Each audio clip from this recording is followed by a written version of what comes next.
तो लोग बड़े कंफ्यूज हो रहे हैं कि दिवाली कब की है। तो इसके ऊपर थोड़ी सी मैं आपको चर्चा कर दूं। उससे पहले कार्तिकेय जी ने भगवान महादेव को कुछ प्रश्न किए थे दीपावली को लेकर के। कहा गया दीपावली फलम नाथ विशेषात ब्रूहि सांप्रतम। कहा पिताजी दिवाली का उत्सव मनाने का क्या मातम है, क्या महिमा, ये दिवाली का उत्सव क्यों मनाया जाता है, दीपावली का उत्सव। कार्तिकेय जी ने शंकर जी को पूछा तो भगवान भोलेनाथ ने इसके बारे में बताया। किमर्थम क्रियते सातु तस्या का देवता भवेत। कार्तिकेय जी पूछते हैं कि दिवाली को कौन से देवता की पूजा होनी चाहिए और उसकी पूजा कैसे करें। तो आइए 2025 की दिवाली कब की है। लोग कंफ्यूज हो रहे हैं, कोई कह रहे हैं 20 अक्टूबर की है और कोई कह रहा है 21 अक्टूबर की है, और हम कह रहे हैं कि दिवाली 20 अक्टूबर की ही है, 21 को नहीं। निशा काल में अमावस्या का, संध्या काल में अमावस्या का होना जरूरी है, जो कि 21 तारीख को नहीं है। तो पंचांग को थोड़ा बारीकी से ठीक से देखा जावे तो 2025 की जो दीपावली है वो 20 अक्टूबर को है। थोड़ा पंचांग देख करके पूजा का मुहूर्त बता देंगे। अभी इतना हम निवेदन कर रहे हैं, दीपावली का उत्सव है वो 20 अक्टूबर को ही मनाया जावे। अब इसमें कुछ भगवान शिव की बातें हैं, वो भी सुन लीजिएगा। श्री शिव उवाच, भगवान शंकर कहते हैं कार्तिक स्यासते पक्षे त्रयोदश्याम तो पावके यमदीपम बहिर्दध्यात अपमृत्युर्विनश्यति। भगवान भोलेनाथ ने कहा हे कार्तिकेय, कार्तिक के कृष्ण पक्ष में घर से बाहर यमदीप देना चाहिए, इससे मृत्यु का भय नहीं रहता। यमराज के लिए दिया। ये 5 दिन का दिवाली का उत्सव मनाया जाता है। कब से शुरू होता है? धनतेरस से आरंभ होता है। धन त्रयोदशी से कुबेर की पूजा होती है, चतुर्दशी को यमराज की पूजा होती है, 14 को 14 दिए जलने चाहिए, और उसके बाद अमावस्या है, फिर है गोवर्धन पूजा प्रतिपदा, और उसके बाद में भाई दूज। ये दिवाली के, इसलिए इसको पंच महामहोत्सव के नाम से भी इसे जाना जाता है। कहा गया है पास हाथ में लिए हुए मृत्यु तथा काल से युक्त वर्णन किया गया है कि इसमें यदि कोई गृहस्थ व्यक्ति है तो धनतेरस के दिन जो दिया जला रहे हैं, स्पष्ट लिखा है कि पुरुष लोग अपनी पत्नी के साथ त्रयोदशी तिथि को दीपदान करने से यमराज अति प्रसन्न हो जाते हैं। एक नई सी बात आप सुन रहे हैं, इसमें अकेले नहीं, त्रयोदश्याम दीपदान्यात सूरजः प्रियतामिति लिखा है। मृत्युना पासस्तेन कालेन भार्यया सह, स्पष्ट लिखा है, भार्या सह, पत्नी के सहित यह दीपदान त्रयोदशी को कीजिए। स्पष्ट लिखा है इससे सूर्यजः प्रियतामिति, सूर्य के पुत्र यमराज ऐसे इतने प्रसन्न हो जाते हैं कि व्यक्ति के काल मृत्यु नहीं होती। इतना बड़ा महात्म्य भगवान महादेव बता रहे हैं। कार्तिक के कृष्ण पक्ष में चतुर्दशी के दिन चंद्रोदय हो जाने पर पाप से डरने वाले लोगों को अवश्य ही स्नान करने के तत्पश्चात, फिर क्या कहा गया है, चतुर्दशी के दिन वह दिए जलाएं, शाम को स्नान करने के बाद। स्पष्ट वर्णन है पूर्व विद्या चतुर्दश्याम कार्तिकास्तितरे पक्षे प्रत्युष समय स्नानम कुर्यादिति नृता। संध्या के समय स्नान करने के तत्पश्चात 14 को दिया, जहाँ गैया मैया का गोबर वगैरह डलता, हमारे गांव की भाषा में उसको भूरा कहते हैं, वहाँ पर दिए जलाए जाएं। घर के मुख्य दरवाजे पर, घर के बाहर चबूतरे पर दिया जलाया जाए, वर्णन किया गया है। कहा जाता तेल के दिए जरूर जलाएं, तेल में लक्ष्मी, जल में गंगा। दीपावली के दिन चतुर्दश की प्राप्ति होने पर प्रातः स्नान जल्दी से कीजिएगा। जो भोर में जल्दी जाग करके और जो देवों का वंदन और पूजन करते हैं, भगवान महादेव की पूजा करते हैं, यमलोक में उन लोगों को नहीं जाना होता, ऐसा 8 नंबर के श्लोक में वर्णित किया गया। तेले लक्ष्मी जले गंगा दीपावल्याम चतुर्दशी। इसमें तो एक बात और बड़ी अद्भुत बात कही गई है, एक कांसे का पात्र लो, उसमें सरसों का तेल डालो। ये 14 के लिए मैं बता रहा हूँ, दिवाली से एक दिन पहले, इसे छोटी दिवाली कहते हैं। तो एक कांसे के पात्र में सरसों का तेल लो, उसमें अपना मुख देखो, उसमें, इसको छायादान पात्र के नाम से भी जाना जाता है। फिर इस तेल को आप किसी नदी में, तालाब में, पानी में, कहीं कुछ नहीं मिलता तो एक परात में पानी भरिए, फिर उसमें इस तेल को डाल दीजिए, फिर उसको कहीं ले जा करके उसे डाल दे जहाँ किसी के पाम ना पड़े। क्यों? तेले लक्ष्मी जले गंगा, लिखा गया कि जल में गंगा जी और तेल में स्वयं माँ भगवती लक्ष्मी का वास होता है। जिनका दुकान ठीक से चल नहीं रही है, दिक्कत परेशानी है, किसी ने कुछ ऐसा कर रखा है, व्यापार चलाने में मन नहीं लगता, ये अलाए बलाएं सबरी टल जाएंगी। और ये कोई मैं जादू टोना टोटका नहीं बता रहा हूँ, मेरे सामने पद्म पुराण रखा है और उसी के माध्यम से 123वां अध्याय, 122वां अध्याय है, 122वें अध्याय का श्लोक नंबर 8 है ये, जो मैं आपको निवेदन कर रहा हूँ। ये चतुर्दशी को ही साल में एक बार ऐसा ये होता है, दिवाली से एक दिन पहले, छोटी दिवाली को। तो ये उन्हें तो जरूर करना चाहिए, जो व्यापारी हैं, दुकान चलाते हैं, काम ठीक ठाक चल नहीं रहा है, वैसे तो सबको ही करना चाहिए, इसलिए क्योंकि सबको धन की जरूरत है, पैसा तो चाहिए ही, बिना पैसा के तो भैया बस वाला बस में से नीचे उतार देता है बिना किराए के। तो ये तो चाहिए सबको अपने अपने खर्चे के लिए। और देखो छोटा सा उपाय है, कांसे का पात्र लें, क्योंकि उसमें आपकी अपनी परछाई दिखाई दे जाएगी। तेल आप उसमें भरें जिसमें अपनी शक्ल दिखनी चाहिए, तो उसमें अपनी शक्ल देखते हुए फिर उस तेल को आसपास नदी सरोवर है कहीं, उसमें आप डाल दीजिए, नहीं तो परात में पानी भरिए उसमें डाल दीजिए। उसके बाद उस परात के जल को कहीं किसी पेड़ की जड़ों में डाल करके वहाँ आ जाना, क्योंकि तेले लक्ष्मी बसे, ग्रंथ में लिखा है कि दिवाली के 5 दिनों में माता लक्ष्मी तेल में वास करती है। घी के दियों की बहुत बड़ी महिमा है, लेकिन घोर गरीबी का नाश करने के लिए, रोगों का नाश करने के लिए लोगों को दिवाली के दिनों में ये तेल जरूर उसको जोत में भी जलाएं, और ये छायादान पात्र में भी सरसों का तेल इसमें लिया जाएगा, इससे बीमारियां खत्म होंगी। और इन दिवाली के समय पर लोग उल्टा पुल्टा करते हैं, नींबू काट देंगे, दुकान बांध देंगे, उल्टा पटांग करेंगे, नींबू काट करके फेंक देंगे और इतना बुरा बुरा कट डालते हैं। तो इन दिवाली के 5 दिनों में जो सरसों के दिए जलाएंगे तेल के, उनके ऊपर किसी की अनाय बलाए हो ही नहीं सकती, इतनी बड़ी महिमा है इसकी। लेकिन छायादान पात्र की बात इसमें चतुर्दशी के लिए इसमें बड़े स्पष्ट लिखा है, दीपावल्याम चतुर्दशी, ये छोटी दिवाली। मैं यहाँ से जो निवेदन कर रहा हूँ आपको समझ में आ रहा होगा।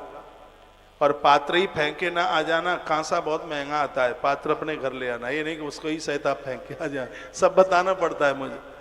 सिर्फ उसमें जो तेल है उसी को उसमें डाल के आ जाए। ऐसा नहीं है कि अब वो किसी काम का नहीं है, अब वो पात्र किसी काम में आने वाला नहीं है, नहीं, वो सब काम में आएगा, पूजा पाठ के भी काम में आएगा।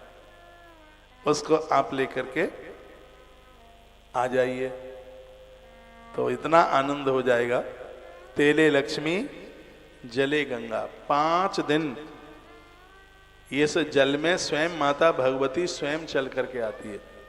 दिवाली के 5 दिन में हर पूजा स्नान करके ही करना। दिवाली के 5 दिनों में साधारण जल से नहाने वाले लोगों को भी गंगा स्नान का ही फल प्राप्त होता है, इस श्लोक में ये लिखा है, स्पष्ट वर्णन है। इन दिनों में पूरा 5 दिन तेले लक्ष्मी जले गंगा दीप माल्याम चतुर्दशी प्राप्त स्नान में यत कुर्याद यम लोकम न पश्यति। ऐसा जो लोग करेंगे उन्हें यम लोक का मुख ही नहीं देखना पड़ेगा। ये स्वयं भगवान शंकर बता रहे हैं, महादेव जैसा वक्ता नहीं है, यह भगवान शंकर की वाणी है। भगवान भोलेनाथ दिवाली के बारे में अपने पुत्र श्री कार्तिकेय जी को ये सगरी बातें बता रहे हैं और हम आपको बता रहे हैं।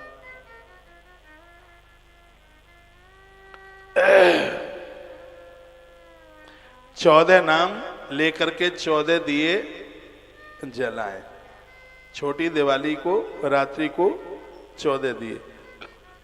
शंकर जी ने 14 नाम बताए। क्या क्या है? यमाय धर्मराजाय मृतवे चांतकाय च वैवस्वताय कालाय सर्वभूतक्षाय च औदम्बराय दग्नाय नीलाय परमेष्टने ब्रकोदराय चित्राय चित्रगुप्ताय वही नमः।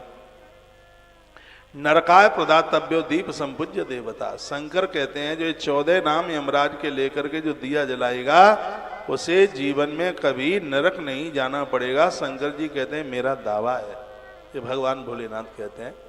14 नाम लेकर के नंबर 1 यमाय नमः, नंबर 2 धर्माय नमः, नंबर 3 मृतवे नमः, नंबर 4 अंतकाय नमः, नंबर 5 कालाय नमः, नंबर 6 वैवस्वताय नमः, नंबर 7 सर्वभूतक्षाय नमः, नंबर 8 औदम्बराय नमः, नंबर 9 ददनस नीलाय नमः, नंबर 11 परमेष्टने नमः, नंबर 12 ब्रकोदराय नमः, नंबर 13 चित्राय नमः और नंबर 14 चित्रगुप्ताय नमः।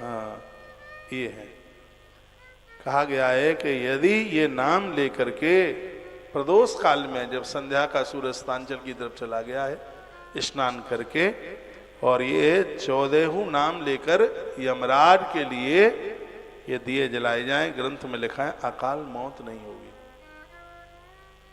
वैसे भी 14 समय अकाल मौत से ही तो बचाती है। श्राद्ध पक्ष में जो 14 को श्राद्ध होता है उन्हीं के लिए ज्यादा होता है, जो छोटी उम्र में चले गए या आत्महत्या करके मृत्यु को प्राप्त हो गए। इससे जीवन की रक्षा होती है। एक दिया तो आप हर साल छोटी दिवाली को जलाते ही है। हम निवेदन कर रहे हैं एक नहीं 14 जलाइए, 14 दिए जलाइए, क्योंकि भगवान शंकर ने कहा है और हम तो उन्हीं की बात मान रहे हैं। बड़ी दिवाली पर विषम में आप जलाइए 21 दियों की बड़ी महिमा है।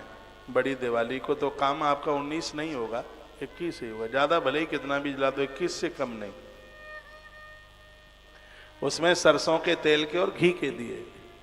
दिवाली की पूजा में घी दूध ला करके अपने घर में तैयार कीजिए, क्योंकि दिवाली के दिनों में इतनी मिठाई बनती, उतनी तो गाय भैंस भी नहीं है भारत में, इतनी मिठाइयाँ बनती। 5 रुपए के केमिकल से 100 रुपए का दूध तैयार कर दिया जाता है। 5 रुपए का आता है वो सामान, जिससे 100 रुपए का मटेरियल तैयार किया जाता है। खूब सैंपल भरे जाते हैं, लेकिन भ्रष्ट लोग पैसा लेकर के और उनकी दुकान की मिठाइयों को 1 नंबर में पास कर देते हैं। लोग भ्रष्ट हो रहे हैं। तो ये दिवाली के समय पर ये जितनी मिठाइयाँ, मैं तो कहूँगा ये मिठाई घर बनाइए। बाजार में तो जहर मिलता है, इसलिए तो दिवाली के बाद में कितनी बीमारियाँ फैलती हैं। अपने बच्चों को फटाके से थोड़ा सावधान रखें। फटक्का फटाके, इतनी वीडियो आती हैं, किसी का हाथ जल गया, किसी का कान टपक गया, किसी का यह हो गया, किसी का कुछ हो गया। ये दिवाली के समय पर इतनी घटनाएं घटती हैं। दिवाली की रात्रि को घर के बाहर कम जाइए, क्योंकि वातावरण इतना दूषित हो जाता है उन फटाकों के द्वारा, जिसके द्वारा हृदय संबंधी बीमारियां, टीबी जैसे रोग हो जाते हैं। उस धुआं के द्वारा, जो फटाकों के द्वारा इतना धुआं इतना होता है। उस दिन तो अपने घर में ही रह करके पूजा कीजिए, रात भर ज्योत के पास जागिए। दिवाली की रात्रि को ज्योत के पास बैठकर जागने की बड़ी महिमा है।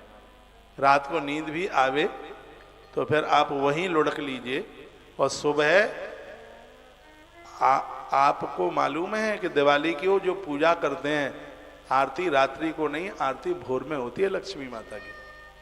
रात में तो आरती होती है ओम जय जगदीश हरे वाली। लक्ष्मी मैया की जो आरती है वो भोर में, भोरारे में पूरा परिवार के लोग स्नान कर लेते हैं और तत्पश्चात घी की ज्योत के द्वारा, और वो दिवाली की रात्रि को यानी पड़वा को भोर होता है, उस समय मैया लक्ष्मी की आरती, लक्ष्मी माता की आरती उस समय होती है। उस समय कहा जाता है तुम बिन यज्ञ न होते वस्तु नहीं पाता, ओम जय लक्ष्मी माता। अब आप कहोगे कि रात में नहीं सुबह क्यों? हम कहेंगे कि रात्रि को नारायण की आरती कीजिए, क्योंकि जहां भगवान नारायण हैं वहां लक्ष्मी को 100% रहना ही पड़ेगा। और आपने नारायण को नहीं पूजा तो लक्ष्मी मैया का वाहन उल्लू है, उल्लू पर बैठ के आएगी और उल्लू बना के चली जाएगी। उल्लू को दिन में दिखाई नहीं देता, तो फिर पैसे वालों को भी तो दिन में दिखता ही कहाँ है? दिन में अंधे हो जाते हैं। तो अकेले लक्ष्मी को नहीं, लक्ष्मी नारायण की ही पूजा करनी है।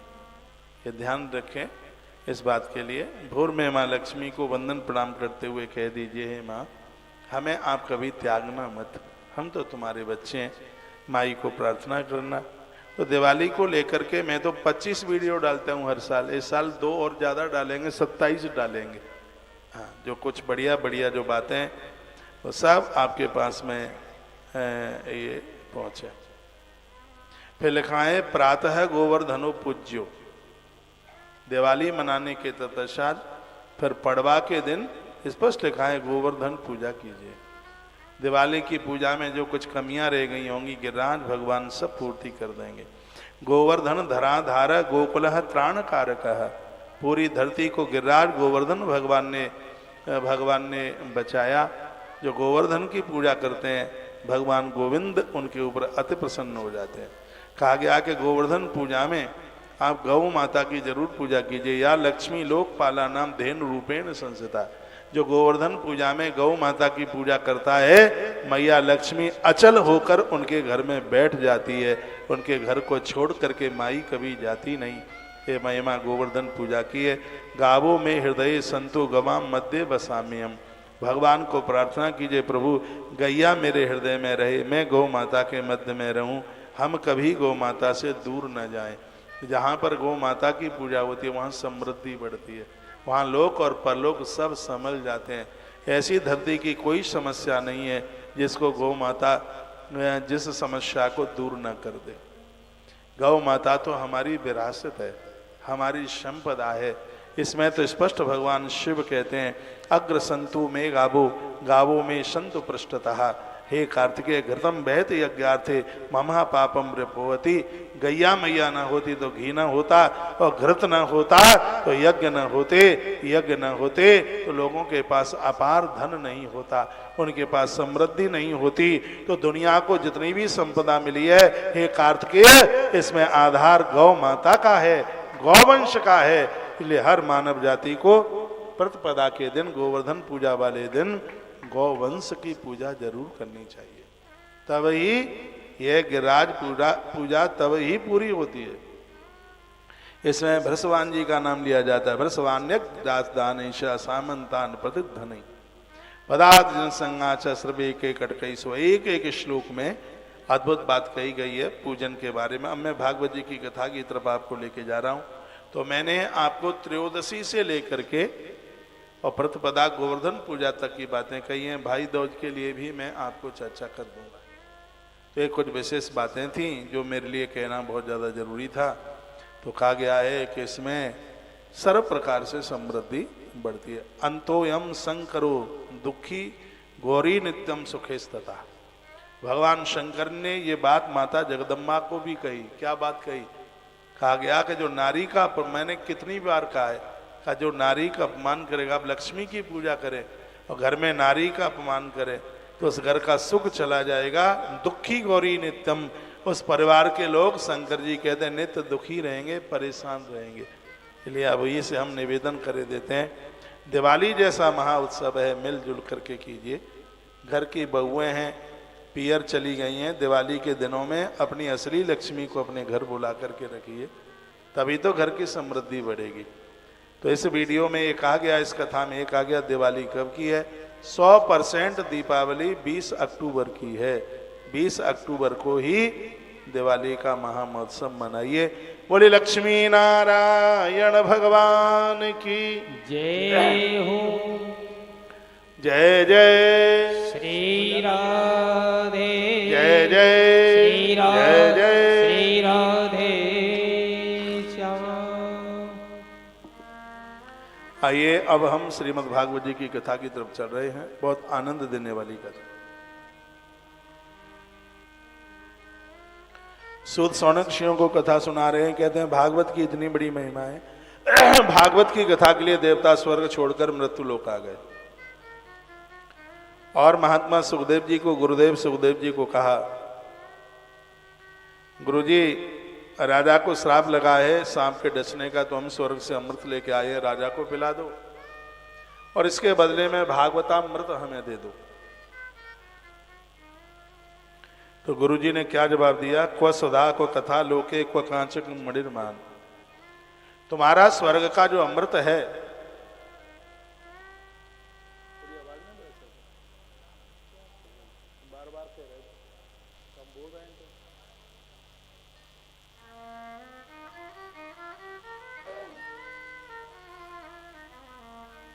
स्वर्ग का जो अमृत है वो कांच के टुकड़े की तरह, और भागवतामृत है वो मणि की तरह।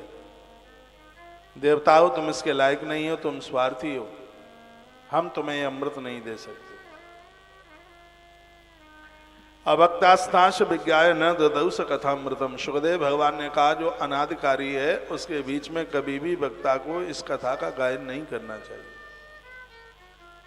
इस कथा के लिए अधिकारी चाहिए, पात्र चाहिए। जिसके पास पात्रता है, जो इस कथा का अधिकारी है, ये अमृत उसी के ही भाग का है, उसे ही देना चाहिए। पूर्व काल में श्रीमद् भागवत के श्रवण से ही राजा परीक्षित की मुक्ति हो गई। राज्ञो मोक्षम तथा वीक्ष्य पुरा धाता भी विस्मता। उस समय ब्रह्मा जी को बड़ा अचंभा हुआ था, बहुत आश्चर्य हुआ। यहां तक ब्रह्मा जी ने भागवत जी को तौलना शुरू किया। हर साल भागवत जी के ग्रंथ का दान किया करो, हर वर्ष हो सके तो हर साल भागवत जी का 18,000 श्लोकों का पाठ खुद कर लो, ना हो ब्राह्मणों से कराओ, करो जरूर।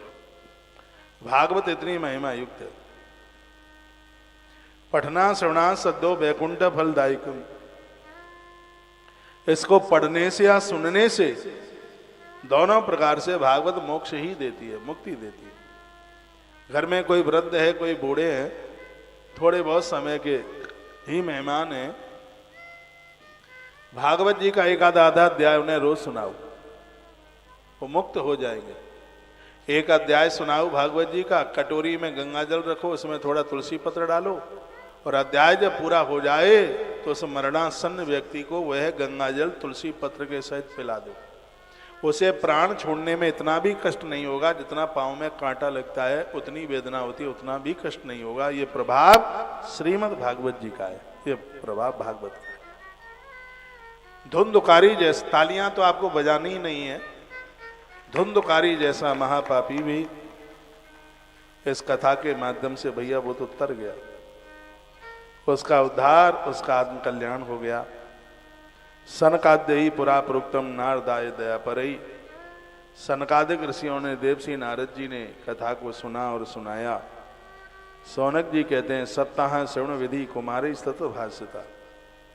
कहते हैं देवर्षि ने पहले ब्रह्मा जी के मुख से इसे श्रवण कर लिया। सप्ताह श्रवण की विधि तो उन्हें सनकादिकों ने बताई ही थी। सौनक जी ने पूछा कि सांसारिक प्रपंच से मुक्त एवं विषणशील नारद जी का सनकादिक ऋषियों से कैसे उनकी मुलाकात हुई, सनकादिक ऋषियों से नारद जी ने कथा कैसे सुनी, यह भी आपको बताना पड़ेगा। जो लोग जीवन में भागवत की कथा नहीं सुन पाए हैं तो प्रकृति उनके साथ क्या निर्णय करती है, यह भी आपको बताना पड़ेगा। तब सूत और सौनक ऋषियों का संवाद चला का एक बार देवसी नारद जी को विधाता ब्रह्मा ने आज्ञा। देवसी नारद जी भागवत जी के प्रचार के लिए मृत्युलोक आए।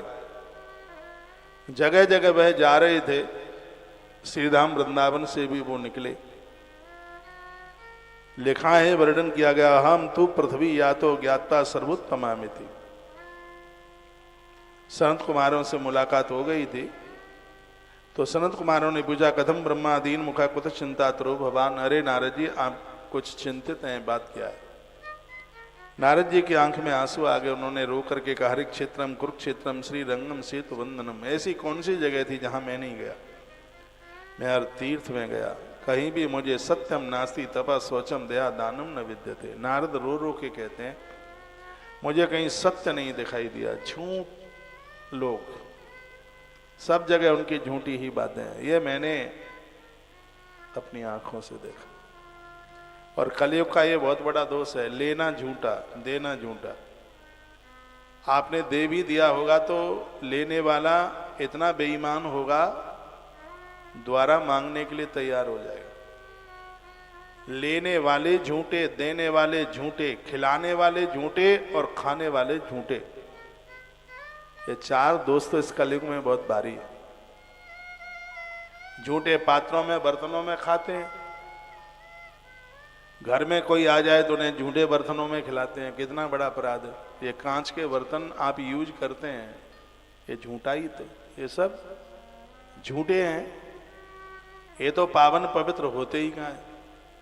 दूसरा झूठे का मतलब है धन कमाया जाता झूठ बोल बोल करके। तो झूठ बोल करके धन कमाया, उस धन से रोटियां खाई तो वो झूठी ही तो होगी और क्या। रामायण के उत्तरकांड में एक ऐसी चौपाई है, पूरे रामायण में एक चौपाई है जिसमें रा और मां नहीं है, राम शब्द ही नहीं है उसमें। कितना समझ करके बाबा तुलसी ने इस चौपाई की रचना की, जो कलयुग के ऊपर बिल्कुल उतरती है। और जहां राम नहीं होगा तो वहां तो फिर सब झूठा ही झूठा होगा। झूठ ही लेना, झूठ ही देना, झूठे ही लेना, झूठे ही देना, झूठे ही भोजन, झूठे चवेना, झूठे ही लेना, झूठे ही देना, झूठे ही लेना, झूठे ही लेना, झूठे ही भोजन, झूठे चमेरा, झूठ ही लेना, झूठे ही देना, झूठे ही भोजन, झूठे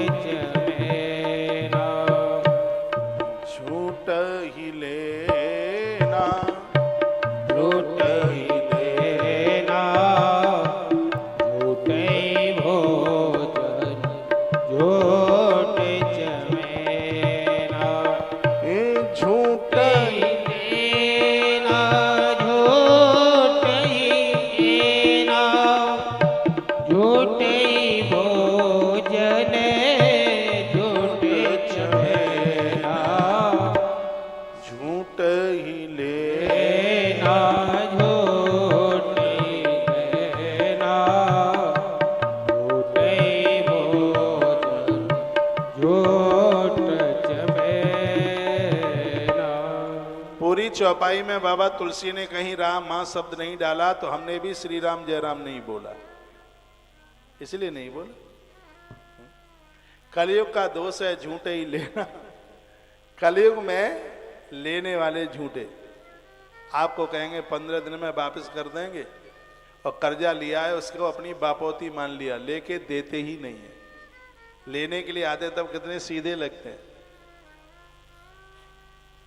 और जब उनसे मांगा जाए तो कैसे महाराज मन को मुंह को कैसे बनाते हैं। एक कलयुग में और युगों में नहीं होता। झूठे ही लेना, झूठा ही देना, लेने वाले देने वाले दोनों झूठे। झूठे ही भोजन, खान पीन झूठा, चबेना, कलयुग में वाणी झूठी। चबेना मीन्स वाणी, आवाज। हजारों में कोई एकाध व्यक्ति होगा जो सत्य के साथ बोले। ये तो जिंदगी भर झूठे, दिन भर झूठे ही झूठा, झूठे ही झूठा, झूठे ही झूठा, झूठ झूठ बोलते हैं। तो बाबा नारद क्या कहते हैं कि मैंने ये कलयुग में देखा हर जगह झूठ का साम्राज्य, असत्य लोग मैंने अपनी आंखों से देखा। सत्यम नास्ति, सत्य नहीं। तपः शौचम, तपस्या नहीं, पवित्रता नहीं, दया दानम न विद्यते। उदरम मृडो जीवा वराका कूट भाषणा। लोग अपना पेट भरने के लिए जी रहे बस। यह मैंने कलयुग में देखा। श्री राधे।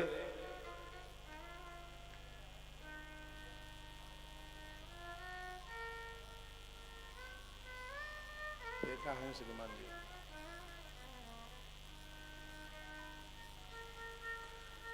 उदरम मृडो जीवा वराका कूट भाषण। विचारे जीव केवल अपना पेट पालने में लगे हैं, असत्यभाषी, आलसी, मंद बुद्धि, भाग्यहीन, उपद्रवग्रस्त हो गए। ऐसा ये और युगों में नहीं होता था। मंदा सुबंध मतयो मंद भाग्या भद्रता पाखंड नृता संतो विरक्ता सपरिग्रह। संतों को बहुत ज्यादा संग्रह से दूर रहना चाहिए। कलयुग में तो महात्मा भी संग्रह करेंगे, पाखंडी हो जाएंगे, देखने में तो विरक्त लगेंगे, लेकिन किंतु स्त्री धन आदि सभी का परग्रह होता रहेगा कलयुग में। कलयुग का एक और बड़ा दोष बताया, वो है तरुणी प्रभुता गेहे। कलयुग में बूढ़ी माताओं की घर में एक नहीं चलेगी, जवान स्त्रियों का साम्राज्य होगा। वो तो हो ही रहा है, बूढ़ी माताओं की कहां चलती। घर में रहना है तो बेचारियों को चापलूसी करते करते बात बोलनी पड़ेगी, बेचारी जावे भी कहां। बेटा बहू के साम्राज्य के सामने इन वृद्ध माताओं की नहीं चलेगी। लेकिन तरुणी प्रभुता गए है, घर में युवा स्त्रियों का राज्य होगा, वृद्धाओं को कोई नहीं पूछेगा। अभी तो शुरू भी नहीं है, अभी तो आते समय में देखते रहिए क्या क्या होने वाला है। इसलिए मैं आपको कहता हूं कि 7 पीढ़ियों का पेट भरना ये आपकी ठेकेदारी नहीं है। आपने अपने बच्चों को पाल लिया, आपने अपनी जिम्मेवारियां पूरी की। अब इन जवान बच्चों को पता तो लगे कि पापा बनने में कितना क्या क्या लगता है। इन्हें ऐसे ही बिना मेहनत के आप पिता बनाने वाले हैं, इनके ऊपर जिम्मेवारी आने दो। तुम कब तक इनके लिए करते रहोगे? तुम करते करते बूढ़े हो गए, तुम अभी तक अपने लिए कुछ भी नहीं कर पाए। 2.5 दिन रह गए हैं मरने के बस। जब तेरी डोली निकाली जाएगी तो पंडित जी से पंचांग नहीं खुलवाया जाएगा। जब तेरी डोली निकाली जाएगी तो बिन मुहूर्त के उठा ली जाएगी। उन हकीमों को कहो यो बोलकर करते थे किताबें दावा खोलकर, ये औषधि हरगिज खाली न जाएगी जब तेरी डोली निकाली जाएगी। कहा ऐसी ऐसी दवाई दी, कहा नहीं मरोगे, लेकिन फिर भी मर गए। जीवन बहुत अल्प है, बहुत थोड़ा सा है, और ये बहुत बड़ा ज्ञान है। इतनी बड़ी मूर्खता है, आदमी 7-7 पीढ़ियों के लिए लगाए। इनको संस्कारीय बनाओ, इन्हें संपत्ति देने में न लगे रहो, इन्हें निकम्मा मत बनाओ, इन्हें कामचोर न बनाओ। इसमें इन्हें देना है तो इनको संस्कार दीजिए। एक सेठ ने अपने मुनीम को पूछा कि धन कितना है, तो उसने कहा 4 पीढ़ी बैठ के खाती रहेंगी इतना पैसा है। तो सेठ तो मूर्छित होकर के गिर पड़ा, पगला गया। कहने लगा 4 पीढ़ी के लिए तो है, 5वीं भूखों मर जाएगी, 5वीं का क्या होगा? 4 के लिए तो है, 5वीं का क्या होगा? सेठ पागल हो गया। सेठानी बड़ी परेशान। पुरुष लोगों को दिक्कत आती है तो माताएं बड़ी परेशान होती हैं, और माताओं को परेशानी होती है तो पुरुषों को उतना फर्क नहीं पड़ता, वो तो पुरुष है। अब वो सेठानी मैया बड़ी परेशान, उसने इधर उधर पूछा, सेनापति को पूछा कि सेठ जी तो पगला गए, यही चिल्ला रहे हैं 4 के लिए तो है, 5वीं पीढ़ी का क्या होगा? किसी समझदार व्यक्ति ने कहा यहां से 20 कोस दूर एक महात्मा जी रहते हैं, वो ऐसे ही पागलों को ठीक करते हैं। और महात्मा लोग तो इन पगलों को ही ठीक करने के लिए आते हैं धरती पर। कहा इन्हें आप वहां लेके चले। तो बैलगाड़ी चलती थी उस समय, सेठ जी को बैलगाड़ी में डाला और सेठ जी पूरा रास्ता भर चिल्लाते जा रहे हैं, 4 पीढ़ी के लिए तो है, 5वीं का क्या होगा? 4 के लिए तो है, 5वीं का क्या होगा? गुरुजी के दरवाजे तक पहुंच गए। गुरुजी ने जैसी आवाज सुनी तो गुरुजी तो समझ गए कि मरीज कैसा है। अच्छे डॉक्टरों को आंखें पढ़ के ही पता लग जाता है। हाँ, हाथ के नाखून से बता देते हैं कि पीलिया कितना है, उन्हें पता होता है, अच्छे डॉक्टर को मालूम है। वो तो बीमारी समझ गए, सेठानी ने बताया नहीं, उससे पहले ही समझ गए। तो माई ने प्रणाम किया, कहा गुरुजी ये मेरे साहब हैं, पता नहीं इन्हें क्या हो गया है, और सुबह से ऐसी रट लगाए हैं कि 4 पीढ़ी के लिए तो है, 5वीं का क्या होगा? 4 के लिए तो है, 5वीं का क्या होगा? गुरुजी ने कहा कोई बात नहीं है, ठीक हो जाएगी। अपने चेले से कहा रसोई में जाके देखो, इनकी भोजन की व्यवस्था करनी है। साधु भोजन पानी के लिए पहले पूछता है। कहा देखो जाके। तो चेले ने जाकर के देखा, कहा गुरुजी अभी के लिए तो पर्याप्त है, लेकिन सुबह के लिए बिल्कुल नहीं है। गुरुजी ना कोई बात नहीं है, व्यवस्था करो। सेठानी ने कहा गुरुजी लाद के लाए हैं, कहाँ इनको खाली करवाएं? गुरुजी ने कहा हमें जरूरत नहीं है, क्योंकि हमारी रसोई में है इसलिए। तो सेठानी ने कहा गुरुजी अभी के लिए ही तो हो जाएगा। तो गुरुजी ने कहा जिस परमात्मा ने आज दिया है वो कल भी व्यवस्था करेगा, हमें काहे की चिंता। तो मैं गिर पड़ा, कहा जय हो गुरुदेव, मुझे 5वीं पीढ़ी की चिंता है और तुम्हें सुबह की चिंता नहीं है। ऐसा साधु जीवन में कभी संग्रह नहीं करता।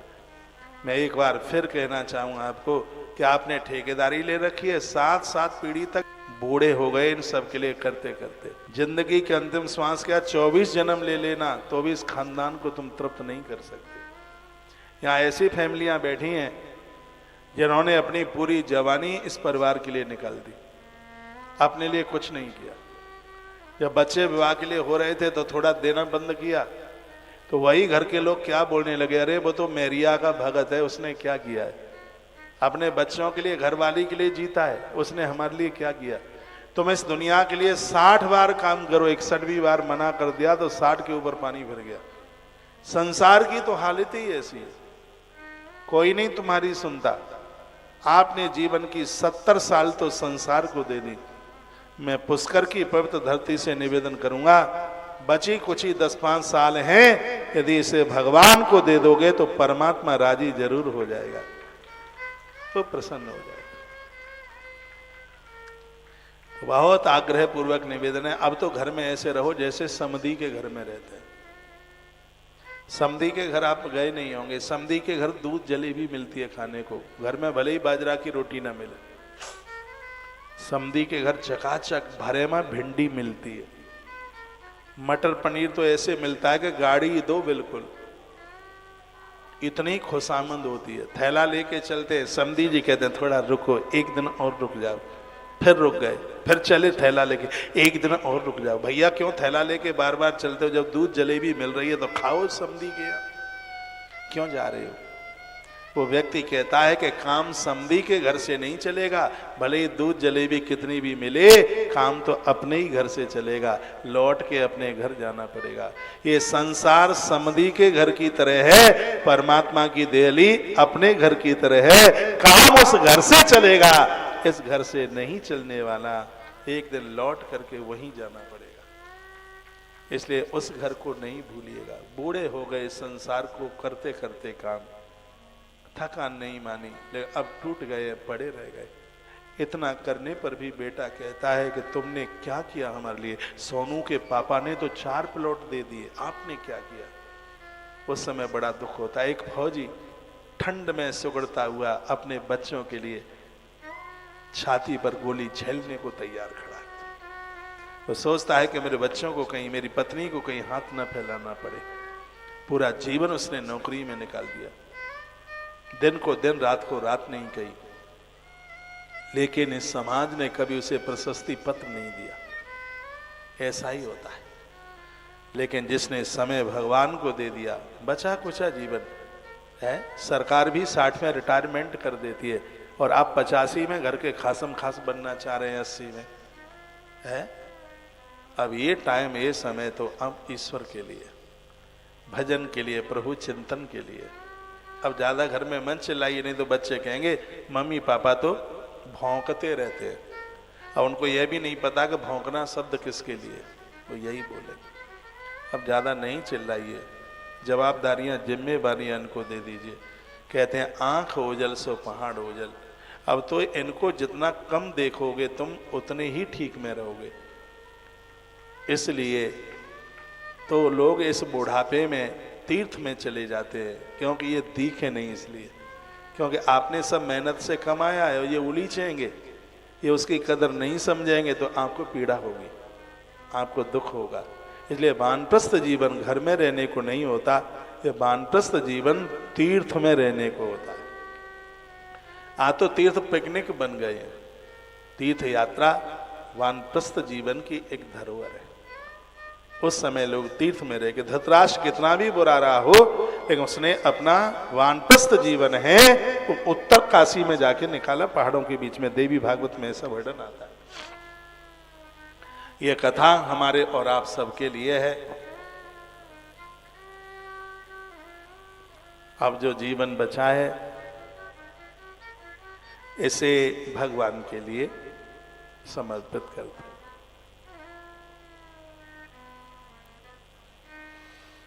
हैं। उठ जाग मुसाफिर, माताएं आप जा रही हैं तो आप भूखे ही चले जाएंगे, कल फिर आ जाइयो है। कथा के टाइमिंग से 11 बजे से, इतना जल्दी टाइम रखा गया है। एक तो पुष्कर की कथा बिना अन्न खाए सुन ली जाए, जैसे यहाँ आरती होगी भोजन तैयार, और दूसरा जो दूर दूर से जन चल करके आ रहे हैं, तो जिनको जाना होगा तो शाम तक अपने ठिकाने भी लग जाएंगे, इसलिए टाइम रखा गया है। अच्छा समय 11 बजे से 3 बजे तक। टेलीविज़न पर जितने भी भगत मुझे सुन पा रहे हैं, आप पराठे बांध करके नहीं लाइएगा, नहीं तो हम भी आपके घर आएंगे तो हम भी दूध की केटली संग लेके आएंगे, हम आपके घर का पानी भी नहीं पिएंगे। हाँ, कुछ भी बांध के लेके आना नहीं है, रूखा सूखा जैसा भी है गौ माता का प्रसाद, और वो प्रसाद आप यहीं पाइए अपना अधिकार समझ के। श्रीमद् भगवत गीता कहती है प्रसादम सर्व दुखाना, प्रसाद तो संपूर्ण दुखों का नाश करता है। किसी ने कहा था भंडारे में लेना अपराध है भोजन, उसमें जूठा छोड़ोगे तो अपराध है, उसमें जूठा छोड़ोगे तो अपराध है। यदि उस प्रसाद को प्रसाद मान करके आप लोगे तो गीता कहती है ये अन्न नहीं अमृत है, ये कल्याणकारी है, ये कोई रोटियों की कोई कमी थोड़ी है लोगों के यहाँ, ये प्रसाद है। प्रसाद को दुत्कारिए मत, उसका अपराध ना। प्रभु तुम विने। भागवत जी में बड़ी अद्भुत बात कही, तरुणी प्रभुता के हे श्याल को बुद्धिदायी का, श्याल को बुद्धिदायी का। कलकाल का बहुत बड़ा दोष है कि बूढ़े होने पर घर में कोई नहीं पूछेगा। कन्या विक्रडो लोभा दंपति नाम चकल का नाम। घरों में स्त्रियों का राज्य, सलाह ली जाएगी पत्नी के भाई से, लोभ से लोग कन्या, पत्नी के भाई से लोभ से लोग कन्या विक्रय करते रहेंगे। स्त्री और पुरुष में कलह झगड़े मचे रहेंगे, कोर्ट कचहरियों में दावा ठोकेंगे एक दूसरे के ऊपर। ये और युगों में नहीं होता था, लेकिन ये कलयुग में बहुत भारी होगा। कलयुग में न योग न योगी नहीं विषय, कलयुग में बहुत भारी होगा। कलयुग में न योग न योगी नहीं विसिद्ध होगा, न ज्ञानी सत्क्रियों। इस कलकाल ने सबको जलाकर पुण्यों को भस्मीभूत कर दिया होगा। स्थिति बड़ी डाबाडोल हो जाएगी। देवर्षि नारद जी पूरी बात बताते हैं, कहते हैं कि सब मैंने देखा है। मैं वृंदावन से निकला तो एक स्त्री रोती हुई मेरे पास आई। भोभो साधु क्षणम तिष्ठा मन चिंता में पिनाशया। मुझे बोली एक क्षण के लिए रुक जाइए। मैं रुका, मैंने उसे परिचय पूछा तो उसने बताया अहम भक्ति ऋतिक ख्याता इमहु में तनयु मतो। लोग मुझे भक्ति के नाम से जानते हैं, भक्ति के नाम से जानते हैं। इस कलयुग में मेरे बच्चे जर्जर बूढ़े हो गए। ये 2 बच्चे हैं मेरे, एक का नाम है ज्ञान, दूसरे का नाम है वैराग्य। कल काल में ये दोनों चीजें वृद्ध हो गई, बिल्कुल बूढ़ी, ज्ञान भी और वैराग्य भी। तो नारी कहने लगी वृंदावन पुनः प्राप्य नवी नैव स्वरूपिणी। बूढ़ी तो मैं भी हो गई थी, लेकिन वृंदावन का साथ पा करके मैं युवा हो गई, लेकिन मेरे बच्चे बिल्कुल बूढ़े हो गए। गुरुदेव आप कुछ कृपा कीजिएगा, मेरे बच्चे युवा हो जाए। गीता पाठे मोहु मोहु गीता जी का पाठ किया गया, तमाम चीजें की गई, स्वस्ति वाचन के पाठ किए गए, आकाशवाणी हुई और आकाशवाणी ने कहा कि तुम यहाँ से बद्री विशाल क्षेत्र जाओ और वहां तुम्हें संत मिलेंगे और वो समाधान करेंगे। जीवन का समाधान है संत महापुरुष। दिल्ली से हमारी जीजियाँ आई हैं, माताएं आई हैं, बैठिए, बैठो, रेस्पेक्ट, सम्मान, स्वागतम, बैठो।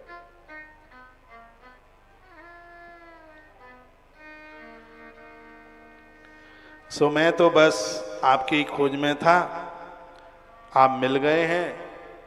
तब संत कुमारों ने कहा कलकाल में जीव के कल्याण के लिए यदि कोई दिव्य साधन है तो उसका नाम है श्रीमद् भागवत कथा। ये सनत कुमारों ने कहा। भागवत जी की कथा व्यक्ति को मुक्त कर देती है। कुमारों ने कहा, अहो नारद धन्योसी व्रता नाम शिरोमणि, तुम तो विरक्तों में बड़े धन्य हो। श्रीमद् भागवता लापा सतु गीता सुखा देवी। सुखदेव भगवान ने जो कथा गाई और वही कथा हम आपको सुनाई देते हैं।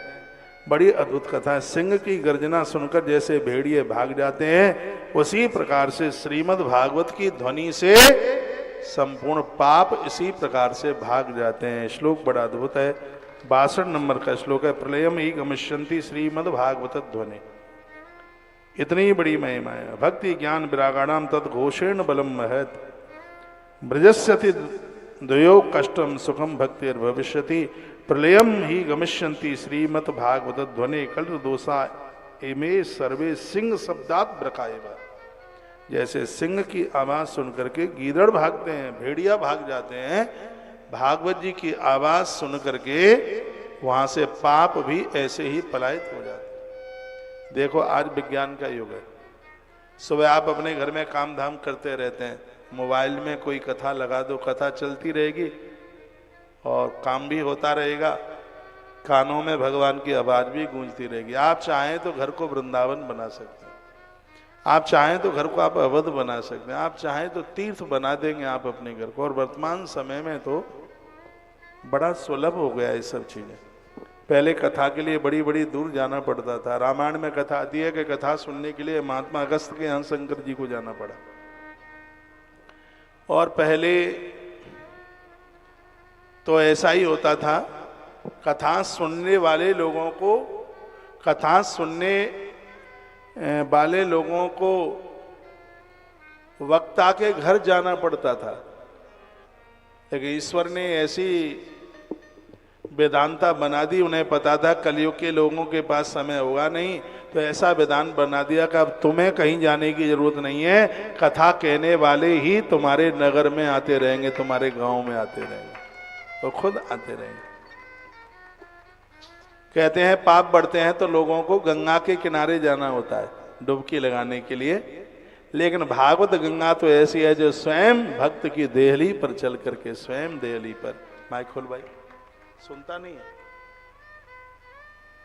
स्वयं वह चल करके आती है। तो ऐसी भागवत जो सबका कल्याण करती है, और वह भागवत की कथा हम आपको सुनाएंगे। इसको नियम पूर्वक सुनिएगा। नारद जी ने संकल्प किया, ज्ञान यज्ञम करिष्यामि सुख शास्त्र कथोज्वलम। कथा सुनने वाले लोग जो संकल्प ले लेंगे वही पूरा हो जाएगा। आप पूर्वजों के कल्याण के लिए, भौतिक सुखों के लिए, अपनी परम शांति के लिए जो भी आप संकल्प लेके बैठ जाएंगे, यह कथा उसे ही पूरा कर देगी। बड़ा सुंदर श्लोक लिखा है, ये कथा पैसों से नहीं मिलेगी, ये अपनी कोशिश से नहीं मिलेगी। कथा कैसे मिलेगी? लिखा है, भाग्योदयन बहु जन्म समर्जिते न सत्संग मंच लभते पुरुषो यदा वै। ये क्यों नहीं बजाता भाई? आवाज नहीं बढ़ा रहा है, पता ही नहीं लग रहा स्वर कहां जा रहा है। भाग्योदयन बहु जन्म समर्जिते न सत्संग मंच लभते पुरुषो यदा वै।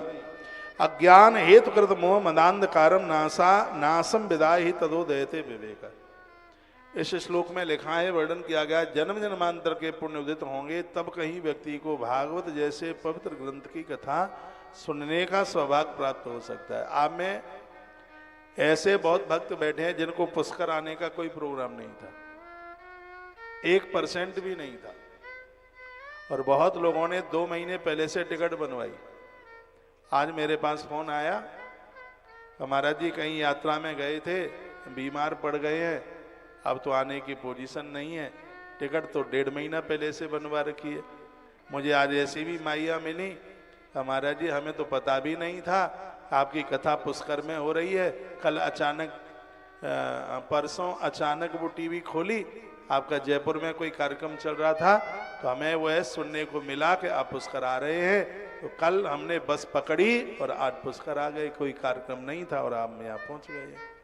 यह गुण साधन से नहीं हुई, तुम्हारी कृपा पाई कोई कोई, ये तो भगवान कृपा करता है तब ये सौभाग्य प्राप्त होता है। तो भाग्योदय न बहु जन्म समझते न, बहुत से जन्मों के संचित पुण्य पुण्य का उदय होने पर ही मनुष्य को सत्संग प्राप्त होता है, कथा प्राप्त होती है भगवत कृपा के द्वारा। इसके द्वारा अज्ञान नष्टित होता है, समाप्त होता है। इसलिए इस कथा को तो सबको सुनना ही चाहिए। कहते हैं सनकादिक कथा को सुनाने को तैयार हुए, नारद जी को प्रमुख जजमान का कलावा माना गया। तो महात्मा लोग गिर कंदराओं से